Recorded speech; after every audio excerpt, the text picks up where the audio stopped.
Good morning, everyone. Thank you all for coming here. I know we have twisted on our axis for today's program, and we're on the short wall instead of the long wall. That's for today only to accommodate a couple of other programs that we had yesterday and tomorrow. We are in the Craig H. Nielsen Auditorium for History is Lunch. I'm Chris Goodwin with the Mississippi Department of Archives and History. If you have not already, please silence your cell phones for this presentation. I hope that you'll sign up for our weekly emails about History is Lunch to keep up with what we have going on. It's on the snack shelf in the back, where we also have membership brochures. You can learn about how to support the museums through that way. And remember that our special exhibit, Spirits of the Passage, the story of the transatlantic slave trade, closes this Sunday. So if you have friends who haven't seen it yet, make sure y'all get here by the weekend. Then from 5 to 7 today, Lisa Howarth, author and co-founder of Oxford's Square Books, will be at the Welty House signing her new book, Summerlings. She'll read from the work at 6 o'clock. And then on Thursday, August 15th, don't forget at 7 p.m. that the Old Capitol Museum will partner with the Mississippi Library Commission for this year's Trivia Night. That's part of the lead up to the free Mississippi Book Festival, which will take place on Saturday, August 17th. It will feature U.S. Supreme Court Justice Sonia Sotomayor, Joyce Carol Oates, Richard Ford, Natasha Trethewey, and a host of other authors. You can find the full schedule at msbookfestival.com. It's hot, but it's always a great event. I hope that we'll see you over there for that. And then join us back here next week for History is Lunch when Dave Tell will be with us to discuss his new book, Remembering Emmett Till. Today, we are delighted to have International Museum of Muslim Culture's co-founder, Okolo Rashid, discussing their new exhibit, Muslims with Christians and Jews, an exhibition of covenants and coexistence. Okolo Rashid was born in Mississippi to sharecroppers. She holds degrees in economics from Tougaloo College and public policy from Jackson State University. Rashid has worked as a community development activist, organizer, and historic preservation advocate. She serves as president of the International Museum of Muslim Cultures and director of the Islamic Thought Institute. Help me welcome Okolo Rashid. Thanks, Chris.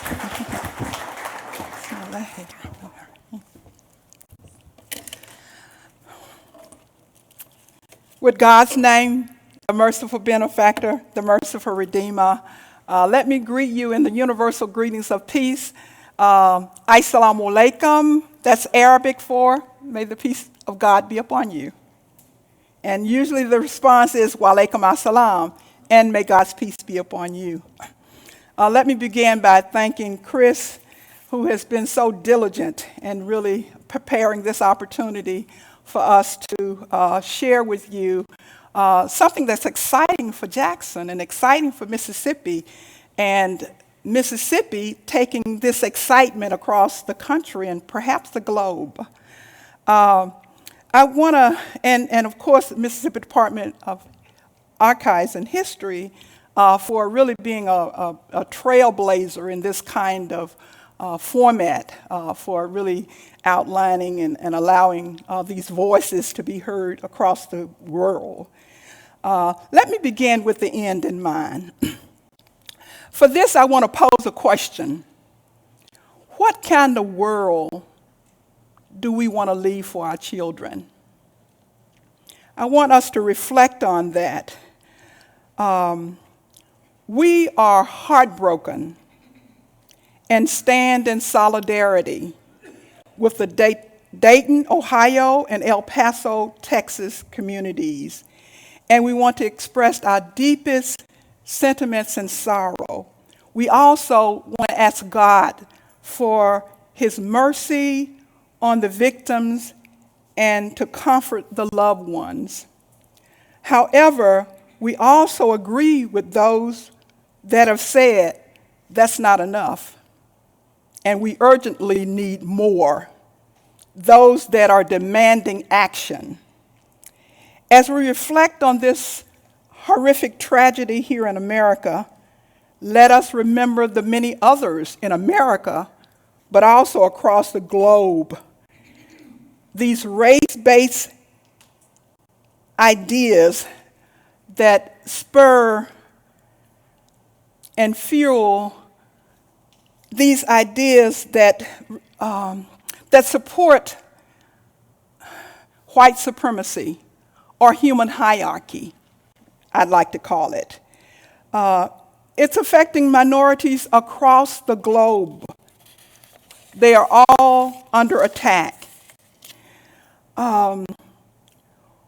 We have come to understand that it is important for us to come together as a community in America, but as a world community, to understand our shared humanity.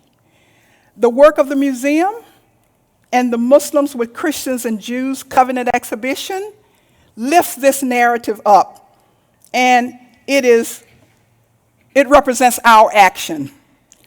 But this work did not just start today or yesterday, but we're actually celebrating our 18th year anniversary as America's first Islamic history and culture museum.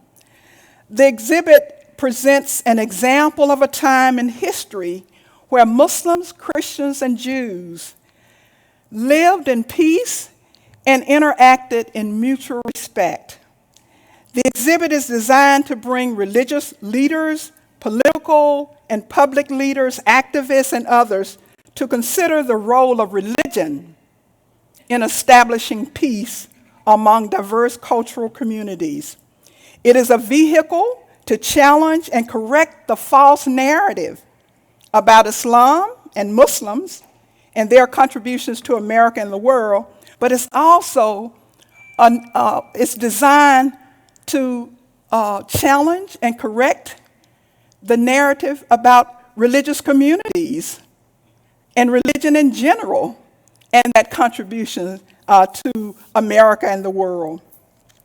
What I'd like to do now is to show you a 6-minute presentation. It's our theater video that introduces you to Muslims with Christians and Jews. So if we would just take a few minutes to watch that, and then we'll come back. Religious beliefs are expressed in many ways throughout our multicultural world. The faith of Muslims, Christians, and Jews is grounded in the certainty of one God. Abraham is a central figure in each of these religions. Traditions they also share include revealed scriptural teachings. Judaism, Christianity, and Islam originated in the Middle East. The exhibition will take you to this part of the world while centering you in contemporary times. The International Museum of Muslim Cultures welcomes you to Muslims with Christians and Jews, an exhibition of covenants and coexistence. The covenants you'll learn about are the official peace agreements called the Pax Islamica. The Prophet Muhammad, peace be upon him, made these agreements with Christians, Jews, and others. It was a commitment between religious communities to live in peace and interact in mutual respect. The first covenant was the Constitution of Medina. It created the first Islamic state and was the first constitution in history. Coexistence and harmony are as important today as they were more than 1,400 years ago when the first covenants were declared. But many events, especially since the late 18th century, brought political and cultural upheaval to all parts of the globe. As World War I and Nazi-led aggression of World War II devastated the earth, the Middle East was devastated as well. The conflicts led to extreme violence, death, and the displacement of millions of people. The issues that led to the discord are complex. So are the solutions that can bring about resolution. Peace requires that nations find common ground and build trust, and that trust begins with individuals. We believe misunderstandings that separate people can be overcome through learning and interaction.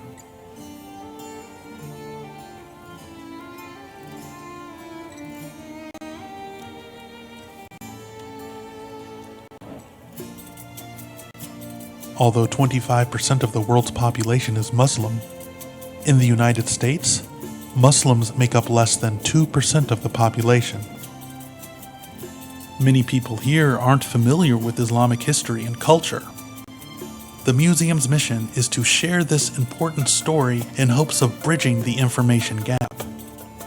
In 2001, the museum produced an exhibit about Islamic Moorish Spain. It showed the contribution Muslims made to science and culture that helped bring Europe out of the Dark Ages and into the Renaissance. In 2006, the museum premiered The Legacy of Timbuktu, Wonders of the Written Word. It featured the literate, scholarly culture, great wealth, and empire building of Islamic West Africa. This era began in the 13th century and lasted over 700 years. The museum's other educational programs include the Islamic Thought Institute. Through this, we bring students, teachers, and the community together with robust programs and cultural enrichment. Our goal is to address issues of injustice and intolerance while achieving equity and healing. And Islamic Heritage Month offers fun and learning for all.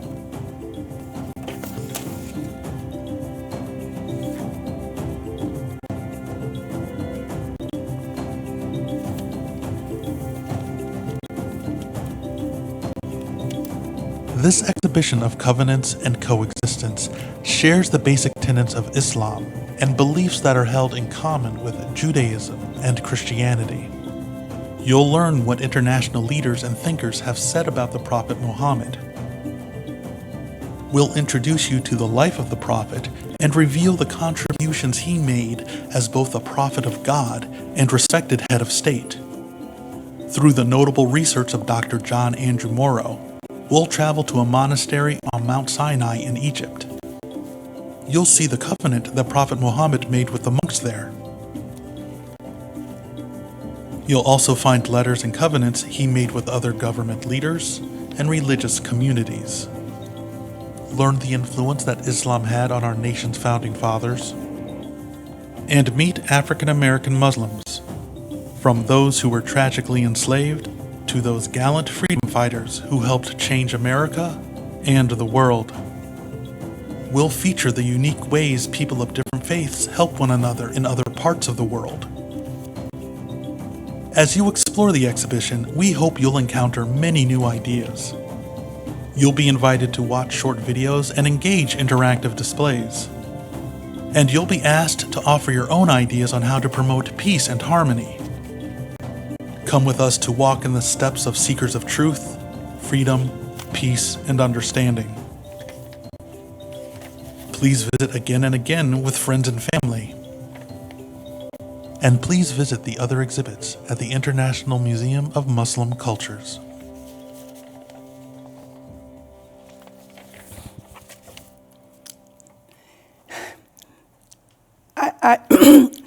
I hope that video helped you to be introduced, or I would say reintroduced, and to the rediscovery of the peace-building leadership of Prophet Muhammad. This exhibition is, of course, about the pluralistic relationship between Muslims, Christians, and Jews, and how they built this peaceful society that really spread across the known world. But in addition to that, it also, as I said, it gives us a rediscovery of Muhammad and his peace-building movement. Actually, it really helps us to understand that Prophet Muhammad was, in fact, the forerunner to the movement for peace and advancement of freedom in the society. How did he do that? I just want to, if you would come to the exhibit, it's very comprehensive. So what I wanted to do is just to lift up a few themes from the exhibit. And so a couple of those themes really helped to show you what we called, what was it? What were the ideas, the principles that Muhammad really espoused and acted upon that really brought about this pluralistic society, where he, in fact, developed a constitution, a pact, they call it, a peace agreement between the Jewish community primarily in Medina and in the first Islamic state, but also there were a few Christians there and there were others.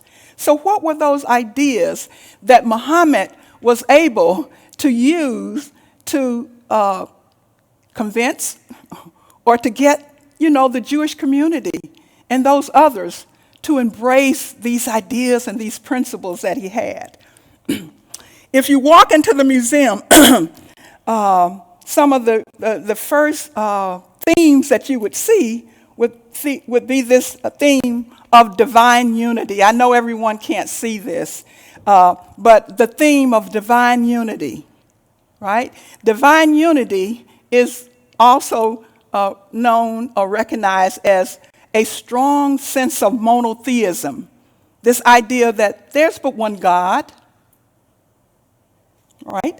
And so what we do is we lift up those ideas that Muslims believe around that concept of divine unity or that oneness of God, right? And those that Christians believe and Jews. And I just want to share with you those. This is what the Lord says. Israel's King and Redeemer, the Lord Almighty.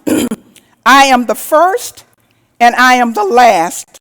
Apart from me, there is no God. From the Hebrew scripture. The first of all the commandments is, hear, O Israel. The Lord, our Lord, is one Lord, from the New Testament. The Muslim in its holy book says, say, he is Allah, the one and only, Allah, the eternal, absolute. He beget not, nor is he begotten, and there is none like unto him. So we can clearly see from those statements, from those scriptural teachings, emphasize very strongly this idea of the oneness of God. The other liberating idea that Muhammad brought was human unity. So if there's one God, so there's one humanity. No human hierarchy, no superiority of one race of people over the other. So let's just see what these three Abrahamic faiths say about this concept. The Muslims say, O mankind, we created you from a single pair of a male and a female, and made you into nations and tribes, that ye may know each other, not that ye may despise each other. Verily, the most honored of you in the sight of Allah is he who is the most righteous of you. The Hebrew Bible. And they shall beat their swords into plowshares, and their spears into pruning hooks. Nation shall not take up swords against nation. They shall never again know war. The New Testament. Pursue peace with everyone, and the holiness without which no one will see the Lord. I think we can clearly see that those ideas really coincide in terms of what these three Abrahamic faiths believed about the oneness of humanity. So there's another liberating principle of Muhammad, And it's called this idea of peace, which all of the covenants that you would find that are on display in the exhibit are a reflection of this principle of belief in action. He says, "You will not enter paradise until you believe, and you will not believe until you love one another. Shall I tell you about something which, if you do it, will make you love one another? Spread peace." And the Muslims say, "Assalamu alaikum." That's peace amongst yourselves. The Hebrew scripture says, "The fruit of righteousness will be peace. Its effect will be quietness and confidence forever. Blessed are the peacemakers," this is the New Testament, "for they will be called children of God." So these few scriptural traditions that I've lifted up should give us a good sense. There are many more of the commonality in these Abrahamic faiths. Now, to talk just a little bit more about the Prophet Muhammad, I want to bring him out of the mystique. Prophet Muhammad, the exhibit presents him as both a prophet of God as well as a respected head of states. Let me just share what one scholar says about the revelation that he brought and his position as a prophet and head of states. This scholar is Thomas Cleary. He is a respected translator of ancient texts. But he's also known for that dynamic book he wrote, The Art of War. He translated that text as well, and that's a very well-known text and read around the world by leaders and so forth. But he says this about the Quran. He says, "The name Quran means the recital or the reading. According to its own words, the Quran is a revealed book in the spiritual traditions of the Torah and Gospel transmitted by Moses and Jesus, peace be upon them.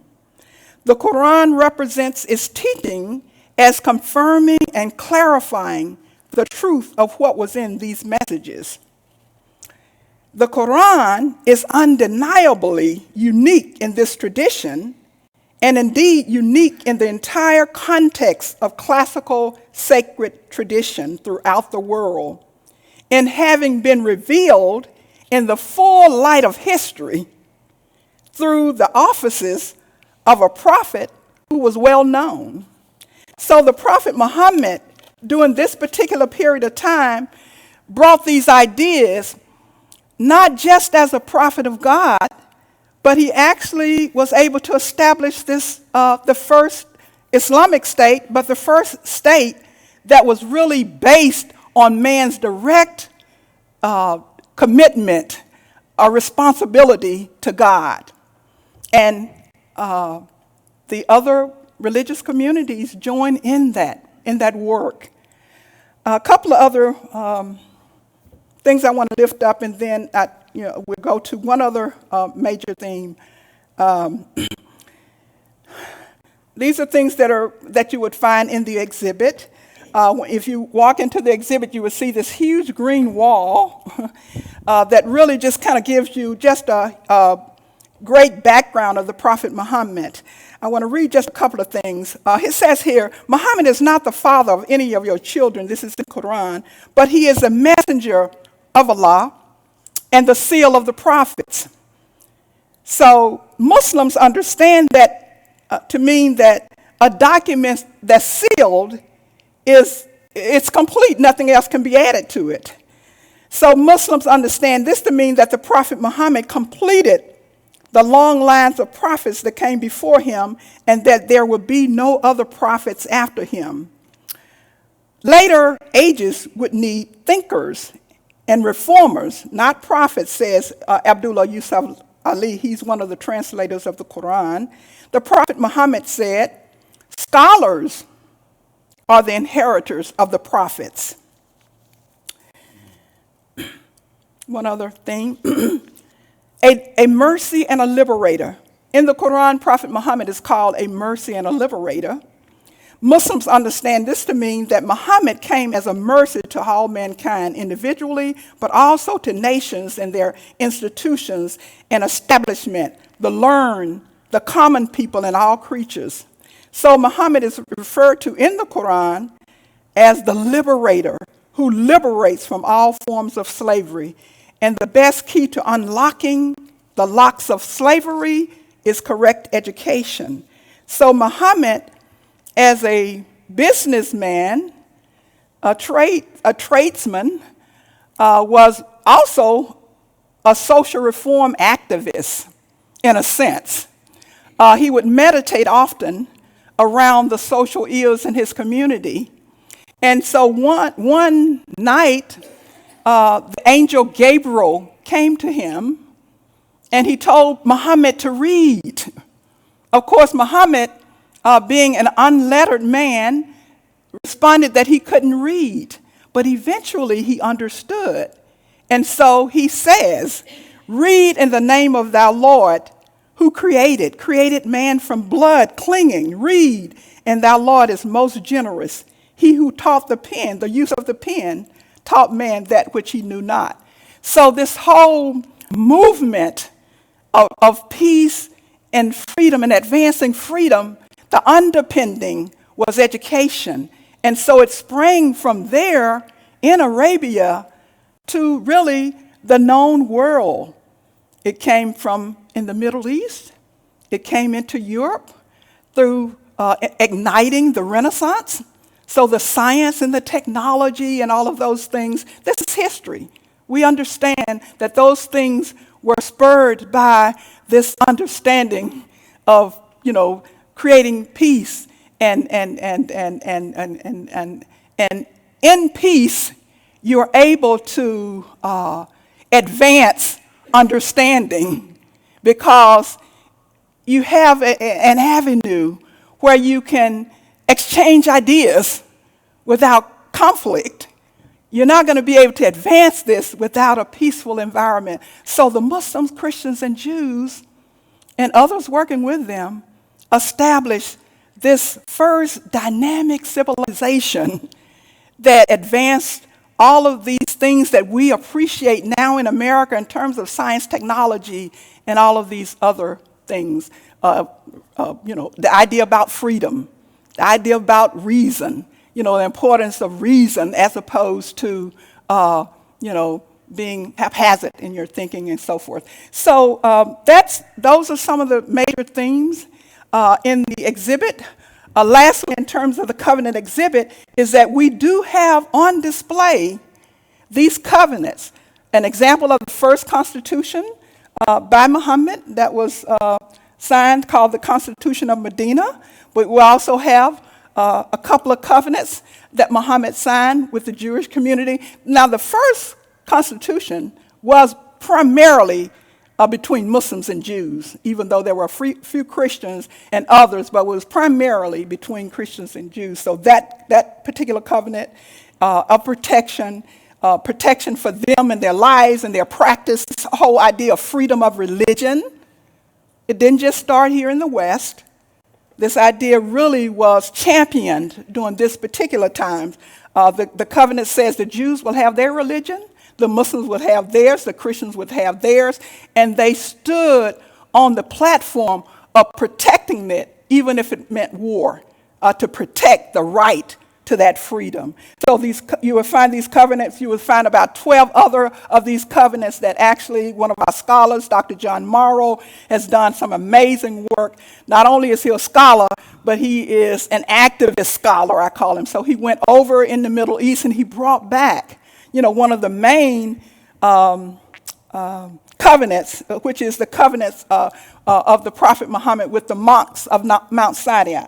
So that's one of the big featured ones, but we have many others. So I'd like to close this section in terms of just talking about the covenants.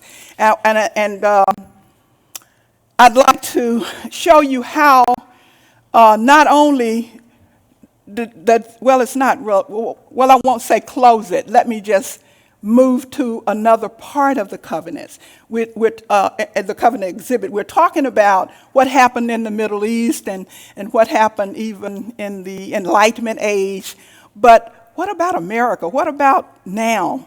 So we have a theme called Islam and America. And one of the things that we present in that theme is we present, of course, the fact that all our founding fathers, what they knew, how they respected and appreciated these ideas and appreciated the Muslims, right? There are many examples of that. But also most people don't know that in our U.S. Supreme Court, we have Muhammad being recognized as one of the great lawgivers in the world, among 18 others, but he's there. Most people don't know that. But in addition to that, we talk about the struggle for freedom in America, right? Freedom of religion, but freedom to, experience, the great, wonderful, citizenry freedoms, right? And to tell that story and to lift that theme up, what we do is we have to focus on the heralding story of the African American struggle for freedom up from slavery. So we introduce that theme with that story. And so what I want to do in this segment is to show you that before Africans were brought here as enslaved people, they came from a society that had embraced these ideas that I just got through talking to you about. We're talking about Islamic West Africa. Most people don't list it as that because much of what we have in our curriculum and just the general public is what they know about Africa is that Africa was just a literate or oral culture. It didn't have scholarship. It didn't have literacy. So, but again, we have this exhibit called The Legacy of Timbuktu that debunks that theory. So we'd like to share that with you right now and come back and close out.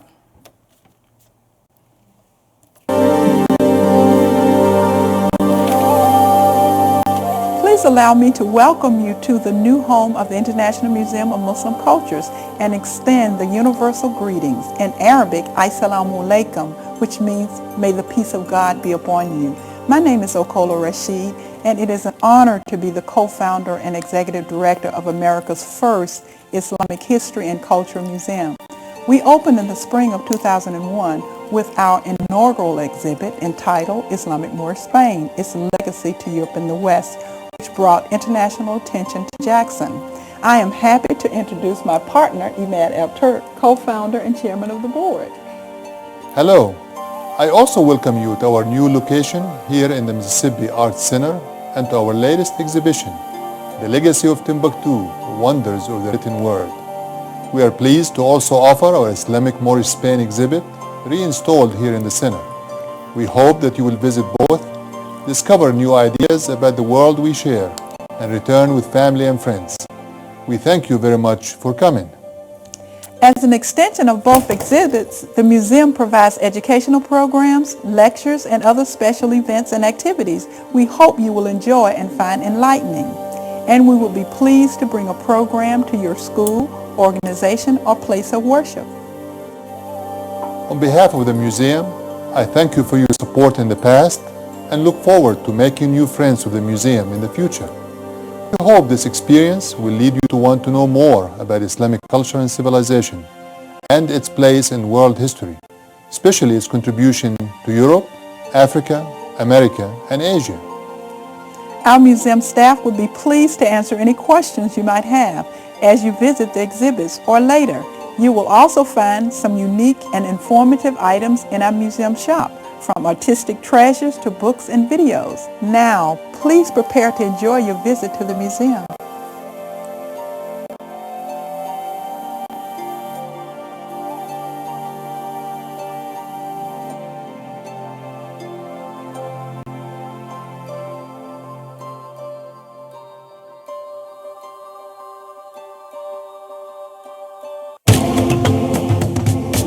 Come with us to a place that is as far away as you can imagine. We will take you to the time of Islam's earliest links to the continent of Africa. A place at the edge of the Sahara Desert where an important global legacy was uncovered. West Africa's literate culture. Over 1 million manuscripts in Mali alone reveal that a sophisticated, well-educated society flourished in the city of Timbuktu from the 13th to the 19th century.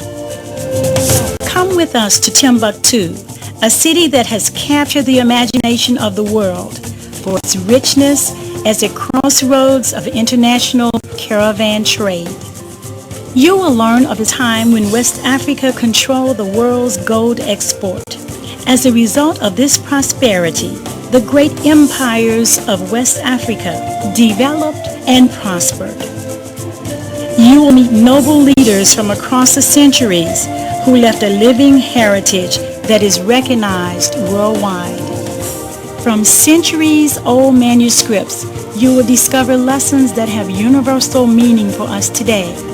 The importance of education, women's rights, human rights, peace, tolerance, and perhaps most significant, the value of conflict resolution between individuals, within families, in communities, across religious differences, and among nations of the world.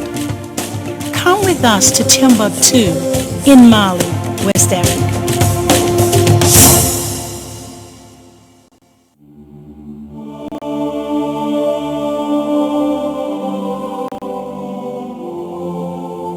Before Europe emerged from the Middle Ages into the Renaissance, a cultural and intellectual phenomenon was flourishing on another continent.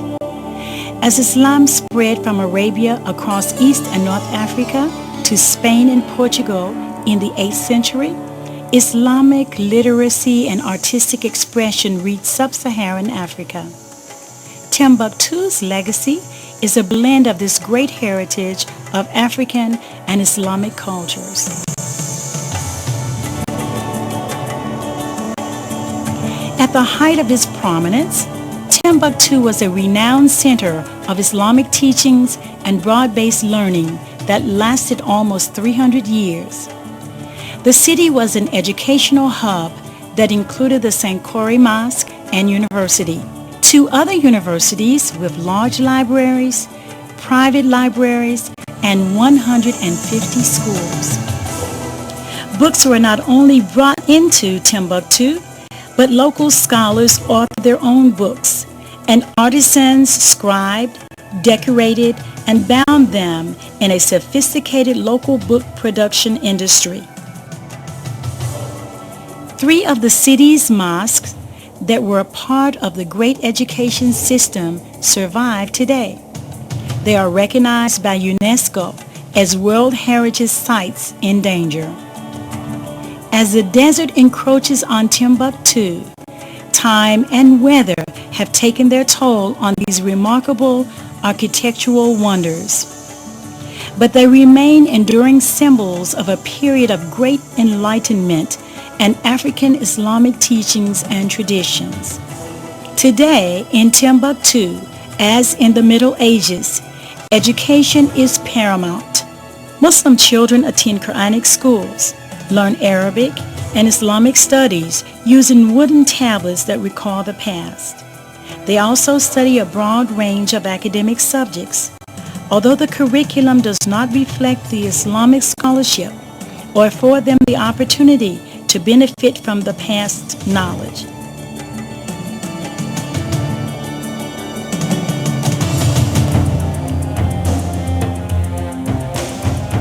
Timbuktu and the entire region of Central and West Africa fell into decline in the late 16th century from internal as well as external forces, such as the Moroccan invasion and the French colonization.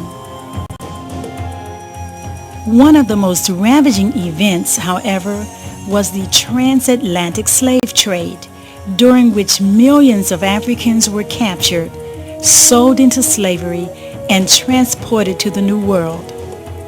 Among them were leaders and scholars from Timbuktu and many other Muslims.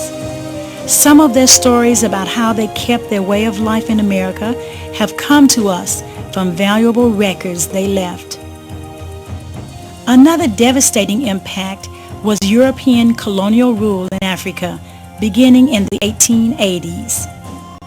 Timbuktu and its region, which would become the country of Mali, was a French colony for 70 years. The French exploited the natural resources of the region. Most importantly, they decimated the educational and economic heritage of Mali. They began to steal some of the written tradition by confiscating manuscripts and transferring them to France. This tragedy caused the owners of the manuscripts to hide them for over 100 years. French became the national language, an influence that extends until today. African resistance to colonial rule was strong, however, and influential leadership emerged to help restore African control. Mali became an independent nation in 1960 and has gained the reputation of a model Islamic democracy and a progressive country in West Africa.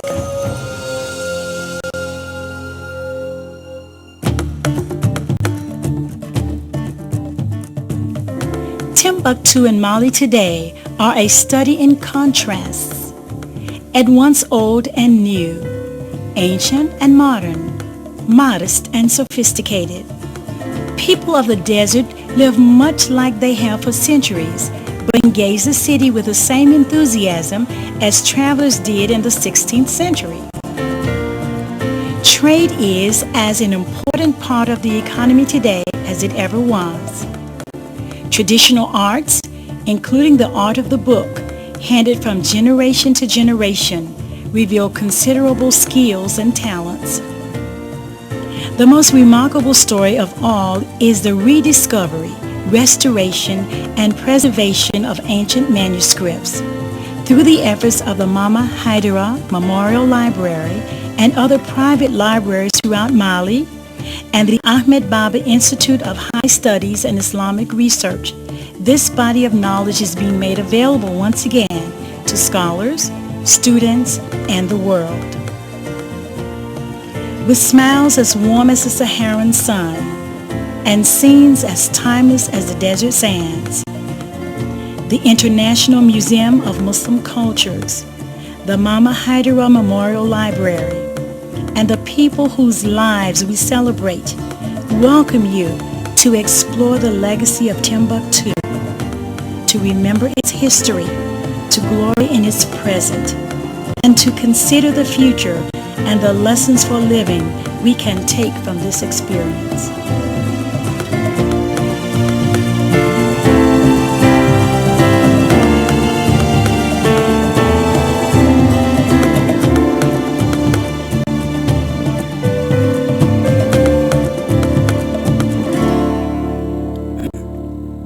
Let me just say before I comment on the video and to wrap up, there is another theme that is not the first contact of Islam with Africa.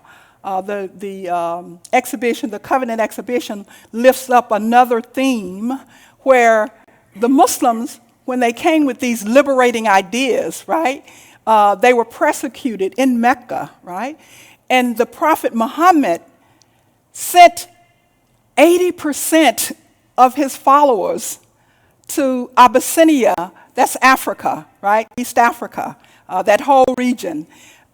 He told them, and I'm sending you there. There you would find a just king who would give you sanctuary.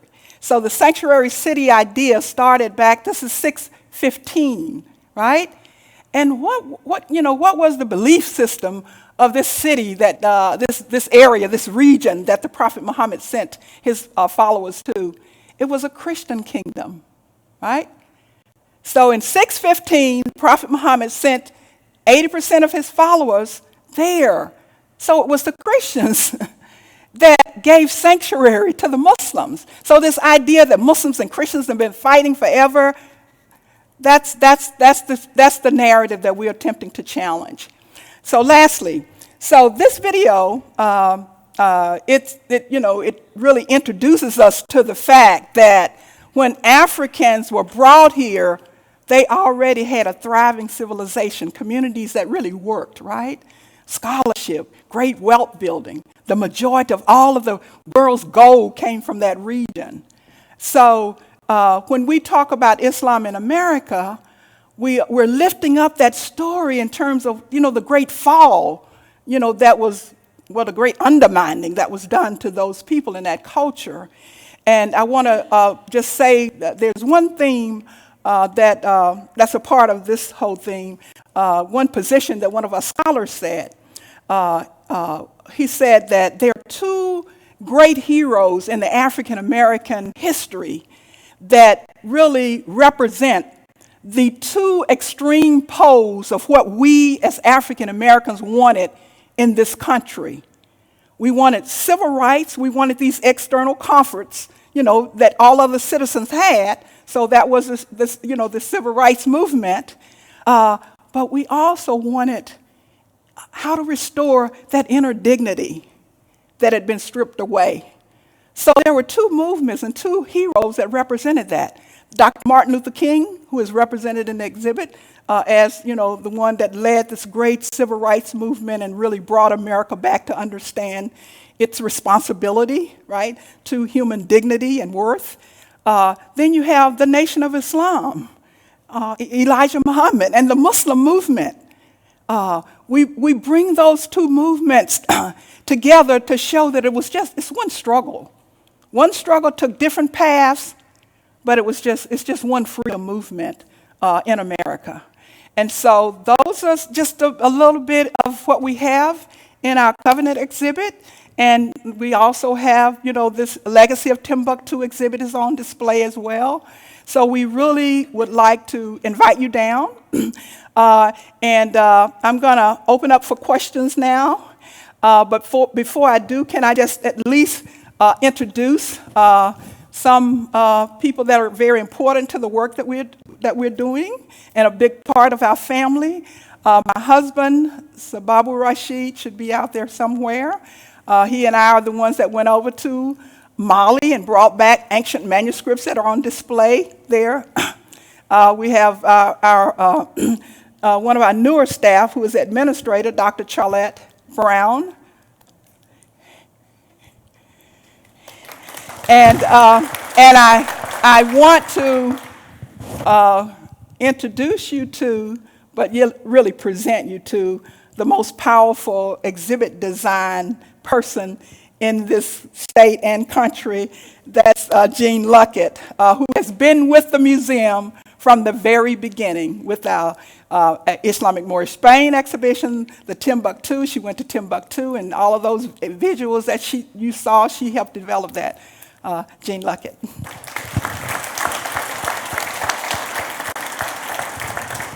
Okay, thank you very much. We have wonderful supporters here that have supported us from the very beginning and continue to be good friends. So please, the mic will be brought to you if you have any questions.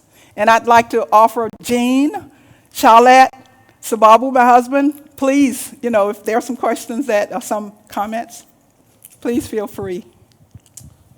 I would say, don't miss it. Please understand that the new exhibit is on the corner of Catholic and Parish Streets, right across from the parking garage. But the Timbuktu exhibit and Islamic Moorish Spain are at the museum in the Art Center on Pasadena Street. Gene, I'm going to bring you the microphone and let you say that again so everybody can hear it. Hold on one moment. Yeah. Go ahead. My question was, Mrs. Rashid, thank you for your presentation. It was awesome. I have a business called Silver Platter Tour and Travel, and I'm wanting to know, will your venue be available for me to bring tours? Exactly, yes, yes. Thank you. Thank you, Jean, also.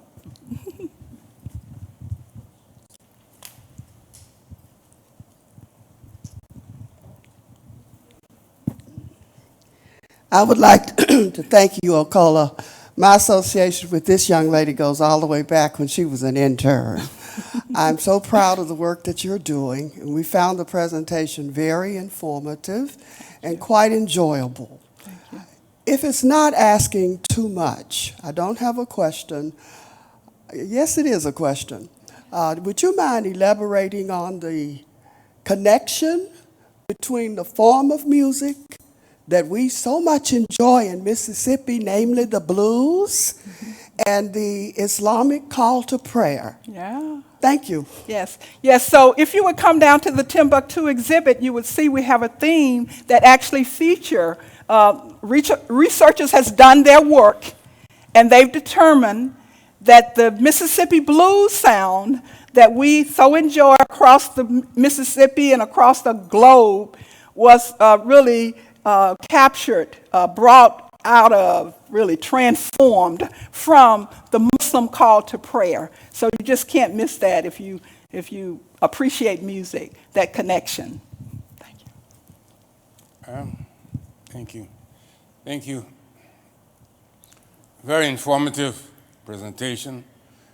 I've been reading history for a long period of time, but over the last 45 minutes, I've learned a whole lot. Thank you so much. Thank you. I find it a bit confusing that in the Middle East, where Christianity started, Nazareth, Bethlehem, and also the Muslim religion started in the Middle East as well. Mm-hmm. And peace is one of their major principles. Why is there so much violence and fighting and conflict in the Middle East, where these peaceful religious beliefs have originated? That's a wonderful question. Let me just say that even though there's fighting in the Middle East, it's not just the people in the Middle East that are fighting.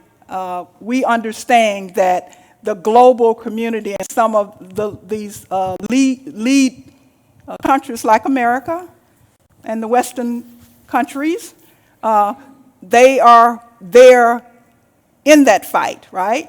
And so that's a part of what our work has to be. But your underlying question in terms of why Muslims and Christians and Jews are at each other's throat, or don't really, are not living the mutual respect and appreciation of each other and their contributions and their work, it's because of history.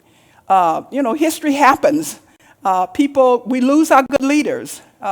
We get bad leadership. We get bad politicians that begin to promote ideas that, and so people, they lose. That's why Islam presents the position that's why God kept sending prophets, because we tend to forget and we, stray away from. And so that's where we are now. And so the idea is that we can revive, though, we can reclaim this peaceful relationship and mutual respect.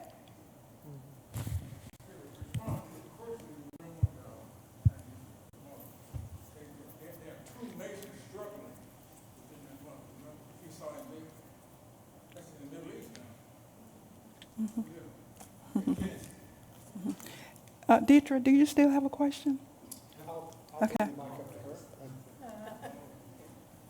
Assalamu alaikum, Okolo. Wa alaikum salam. I really enjoyed it. Thank I you. really learned a lot from it, and because the conversation that I always had with, especially certain Christians, about a prophet Muhammad, and and I said he had relationships back then with Christians and Jews just like we do today, and it wasn't that much of a conflict. But like I said, this is my first time ever coming to the Civil Rights Museum. Even when it was open, I always wanted to go, but I never could. And you sound beautiful. You even sound like an imam. Thank you. Thank you. Okay, we have a couple of up here. I was curious about the current environment in Mali. I was surprised to learn that they are allowing those manuscripts out of the country for scholarly study. What is the philosophy behind that they're supportive of sharing those type of things? Supportive of what's that last? Sharing, letting these ancient documents out of the country for study and translation. Well, I just, it's so unfortunate. In 2012, we had that coup where Mali, we present here that Mali was a stable democracy, Islamic democracy, right? When we did this film, that was the case, but then that was in 2006. In 2012, we had this coup that happened in Mali where they had 10 long years of peaceful advancement, religious freedom and that whole thing. And during that particular time, that was when the scholars really started coming over there in the 80s, 90s, and onward. And eventually they, found these manuscripts. I can't go through the whole story, but yeah, they were able to identify that they had been hiding these manuscripts, and they kind of rediscovered them. And one of the first places, I'd like to say it was us that actually was able to host the first, manuscripts, but it was the Library of Congress. You can go on their website. They actually brought over our partner, Abdul Carter, and some of the other scholars and experts that are working over there, and they brought them there in particular to really study that particular culture in Timbuktu in the region. It was considered they created a culture of peace that was like a model. And so they were looking at that in terms of how it might be able to inform us now in terms of, peaceful relationships and resolving conflicts and so forth. And so we have 40 of those manuscripts on display at the museum. But we was able to develop a partnership with our partner, Abdul Carter. At the time, most of these manuscripts are in individual family libraries, right? And we're talking about 1 million manuscripts pretty much in these various different families. But most, the country is poor, so they can't really preserve them. So if we don't, get engaged, and a part of the monies that we raise really go back to help to preserve them. But we were able to develop this relationship to bring the manuscripts over. Glenn had a question. This is a language item. There are many people who mistakenly think that Allah is purely an Islamic term for God, and it is different from what Christians mean when they say God. Yet in Bethlehem, there is a Lutheran church, and it is an Arabic language church. And if you go there, they use the term Allah, which sort of presents a more unified relationship between Christians, Jews, and Muslims. Excellent. I'm so glad you brought that out, because really the word Allah is just the Arabic word for the God. Yeah, and so Christians and Jews that speak Arabic, in the Arabic culture, they say Allah, when they talk about God. But when the Jewish are referring to their own scripture, they have their own name for God. I thank you so much for sharing. I do believe the multicultural underlying values of this country is our hope for peace. If you read all cultures, Hindu, Native Americans, they've all, and American Christian, Jews, That's right. We've always had prophets that transcended the state. And if you're in, your background is in policy, so you know that we gave up individual rights for protection of the state. And that's when wars began and lies were told about inferior cultures. But there's always been prophets that tried to get out the overwhelming notion that peace is supreme. Right. And we can't have that without a multicultural nation. And I really believe that even though it looks very, very dismal now, and I'm in mourning for all the 259 mass shootings, Yeah. when this country is only in its 219th day.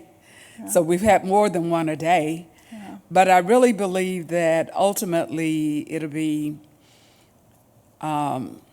things that your museum is doing, as with Native Americans, Hindus, Christians, that we began to speak that language of peace once we hit that level of intolerance for what we see now.